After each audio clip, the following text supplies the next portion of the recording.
నమస్తే, welcome to think Andhra. నేను మీ ప్రియాంకారావు.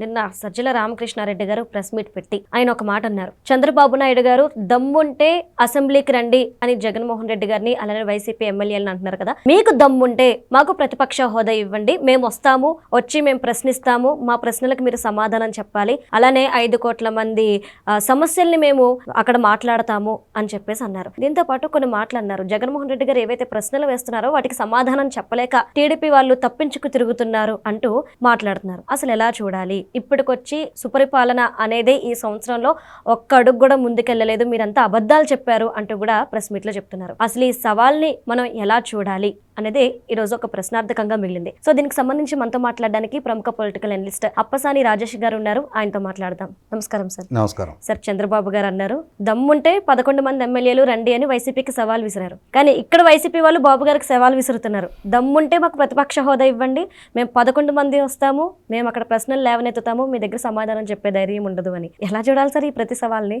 మొన్నటి ఎన్నికల్లో ఓటమి తర్వాత అయినా సరే జగన్మోహన్ రెడ్డి గారు తన చుట్టూ ఉన్న ఫిల్టర్స్ని తీసేసి తాను డైరెక్ట్గా ప్రజలతో ఇంటరాక్ట్ అవటం, ప్రజలు తనతోటి కలవటం, తన శ్రేణుల నుంచి ప్రాపర్ ఫీడ్బ్యాక్ తీసుకోవటం, అంతిమ నిర్ణయం తనది అయిన ఒక నిర్ణయంతో అసలు సిసలు నాయకుడిగా వ్యవహరిస్తాడు అని చెప్పని అనుకున్నారు. కానీ ఎలా అయితే తాను ప్రభుత్వంలో ఉండగా ఆల్ ఇన్ వన్ లాగా సకల శాఖ మంత్రి అని చెప్పని పేరు పడ్డ సజ్జల రామకృష్ణారెడ్డి అటు పార్టీలోను ప్రభుత్వంలోను పెత్తనం చేశాడో, ఇప్పుడు కూడా జగన్మోహన్ రెడ్డి గారిని అదే భ్రమంలో ఉంచి సజ్జల రామకృష్ణారెడ్డి తను ఫ్రంట్ ఫేజ్ లోకి వచ్చి ఆటలాడాలని చూస్తా ఉన్నాడు. ఎందుకంటే ఇక్కడ ఒకసారి ఎంపీగా, ఒకసారి ప్రధాన ప్రతిపక్ష నాయకుడిగా, ఒకసారి రాష్ట్ర ముఖ్యమంత్రిగా పనిచేసిన జగన్మోహన్ రెడ్డి గారికి అసెంబ్లీ ప్రొసీడింగ్స్ గురించి, అసెంబ్లీ సాంప్రదాయాలు, అసెంబ్లీ నియమాలు వీటి గురించి తెలియదని చెప్పని మనం అనుకుందామా? కానీ ఆయనకి తెలియనివ్వటం ఈ సజ్జల రామకృష్ణారెడ్డి లాంటి వ్యక్తులు. సార్, మనకి అసెంబ్లీ స్ట్రెంత్లో 1/10 షేరు మనకు వస్తేనే మనం ప్రధాన ప్రతిపక్ష హోదా మనకు దక్కుద్ది, లేకపోతే మనకు దక్కదు. ప్రజలు మనకు 11 సీట్లు ఇచ్చారు. ప్రజలు ఏ స్థాయి సంఖ్యాబలం ఇస్తే ఆ స్థాయి సంఖ్యాబలంతో మనం ప్రజల పక్షాన నిలబడి కొట్లాడితే ప్రజలు మళ్ళీ మన పరిగణలోకి తీసుకుంటారు. అంతే తప్ప మనకి పలానా హోదా ఇస్తేనే మేము అసెంబ్లీకి వెళ్తాము అని చెప్పని వెన్ను చూపి మనం ఇంట్లో కూర్చుంటే అది మన పిరికితనాన్ని సమాజం ముందు ప్రస్ఫుటం చేస్తుంది. అధికార కూటమి కొన్న అంతటి సంఖ్యాబలాన్ని చూసి మనం భయపడి పారిపోయిన సంకేతం ఇచ్చినట్టు అవుద్ది. లెగౌండ్ సార్, మీరు ఎంతమంది ఉంటే అంతమంది మనం అసెంబ్లీకి వెళ్ళి కొట్లాడదాం, ఎంతమంది కావాలి అని చెప్పని ధైర్యం చెప్పి సభకు పంపాలి. కానీ ఇక్కడ ఏం చేస్తున్నారు వీళ్ళు?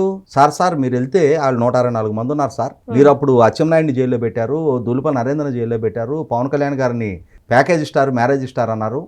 ఇప్పుడు మీరు వెళ్తే వాళ్ళు మొత్తం ఇరుసుకు పడతారు సార్ మిమ్మల్ని అని చెప్పని జగన్మోహన్ రెడ్డి గారిని బెదరగొట్టేస్తున్నారు వీళ్ళు. ఆ బెదరగొట్టి ఆయనకి పిరికి మందు నూరిపోస్తా ఉన్నారు.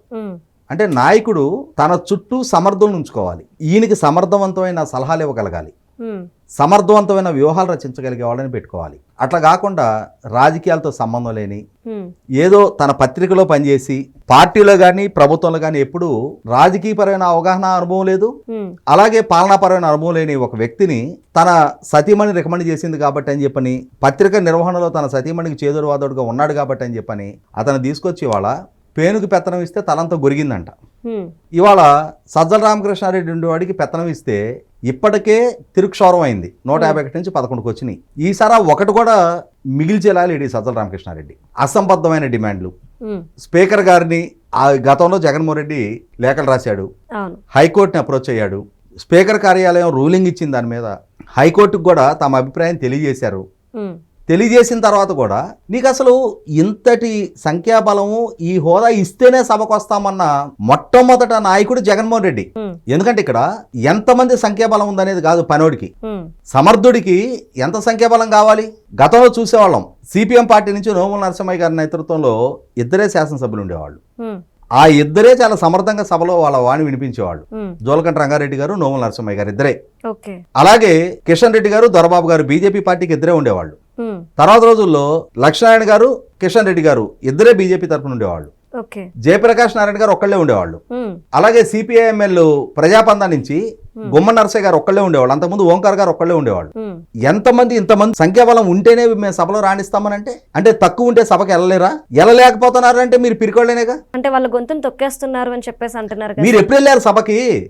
మీరు సభకి వెళ్ళి మీరు ఏదైనా అంశాల గురించి ప్రస్తావిస్తే సభలో మీకు యాంపుల్ టైం ఇవ్వకపోతే, అక్కడ మీ అభిప్రాయానికి విలువ ఇవ్వకపోతే, మీరు మాట్లాడటానికి అవకాశం కల్పించకపోతే, ఆ రోజు మాట్లాడాల్సిన మాటలు సభకు వెళ్లకుండానే మీరు మా అభిప్రాయాలని పరిగణలోకి తీసుకోరని చెప్పని మాకు సమాచారం ఉంది అని చెప్పని జూపుడి ప్రభాకర్ అనే ఒక మేధావి నిన్న సాక్షి చర్చలో మాట్లాడుతూ ఉన్నాడు. వీళ్ళందరూ ఎమ్మెల్సీలుగా పనిచేశారు, చట్టసభలకు ప్రతినిధులుగా పనిచేశారు. మాకు ముందస్తు సమాచారం ఉంది, సభకెళ్తే వీళ్ళని అవహేళన చేస్తారు కాబట్టి అని చెప్పని మేము సభకి వెళ్ళటం లేదు. అవహేళన చేయని, పడ్డవాడు ఎప్పుడు చెడ్డవాడు కాదు. నువ్వు నీ పార్టీ నోటికి వచ్చినట్టు పేలారు. ఆ రోజు వాళ్ళు చాలా మాటలు పడ్డారు. పడ్డవాళ్ళు చెడ్డవాళ్ళు అయ్యారా? మాటలన్నా మీరు చెడ్డవాళ్ళు అయ్యారు సమాజం దృష్టిలో, పడ్డవాళ్ళు హీరోలు అయ్యారు. అలాగే మీరు కూడా ప్రజల కోసం అవమానాలు భరించండి, సహించండి, ఎదుర్కోండి, పోరాడండి, ప్రశ్నించండి, సమాధానాలు రాబట్టండి. ఇవేమీ చేతకాని పిరికి పందలే వెన్ను చూపి ఇళ్లలో కూర్చుంటారు. ఎప్పటి వరకు కూర్చుంటారు? మిమ్మల్ని ఎన్నుకున్న ప్రజలు ఖచ్చితంగా రేపు ఏదో ఒక రోజున చొక్కా పట్టుకొని మిమ్మల్ని నిలదీసే సందర్భం వస్తుంది. ఇవాళ మీరు శాసనసభ్యులు, మీ నియోజకవర్గాల ప్రజలు మిమ్మల్ని ఎందుకు పరిగణలోకి తీసుకోవాలి? ఇక్కడ ఇంకొక అంశం కూడా ఉంది. ఇదే సజ్జల రామకృష్ణారెడ్డి చెప్పాల్సింది ఏంటంటే, గుర్రం గుడ్డిదైనా దానా కొదవలేదు అంటారు. శాసనసభ్యులుగా వీళ్ళు సమావేశాలకు హాజరు కాకపోతున్నా జీతభత్యాలు, ఎలవెన్సులు, ప్రివిలేజెస్, గన్మెన్ సౌకర్యాలు, వాహన సౌకర్యాలు బాగానే పొందుతున్నారు. వాటికి కూడా రాజీనామా చేయండి, జీతాలు తీసుకోమాకండి. మీకు ఎందుకు ఆ ప్రివిలేజ్? సభకు హాజరు కానప్పుడు మీరు ఎమ్మెల్యేలుగా ఎందుకు కొనసాగాలి? ఎందుకు మిమ్మల్ని ఎమ్మెల్యేలుగా పరిగణించాలి? ఎందుకు మీకు ప్రజలు కట్టిన పన్ను నుంచి జీతాలు ఇవ్వాలి? మీకు ప్రోటోకాల్ మర్యాదలు ఎందుకు కల్పించాలి? మొట్టమొదట మీరు మేము శాసనసభకు హాజరుగాం, శాసనసభ్యుడిని ఎంపిక చేసుకునేది శాసనాలు చేయటం కోసమే.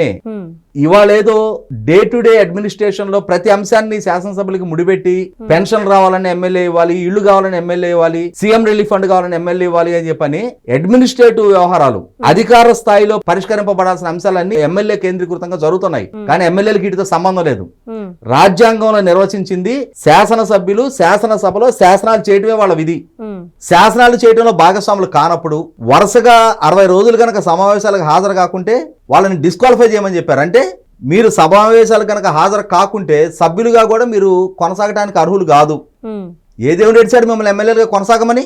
ఎమ్మెల్యేలుగా కొనసాగుతాం, మాకు అన్ని ప్రివిలేజెస్ కావాలి, హోదా కావాలి, మర్యాద కావాలి అని అంటే శాసనసభకు కూడా రండి, సమావేశాల్లో పాల్గొనండి. మీరు ఒక అంశం గుర్తు చేసుకోవాల్సింది ఏంటంటే, గతంలో చంద్రబాబు నాయుడు గారి పార్టీ తరఫున 23 శాసనసభ్యులు ఉన్నారు.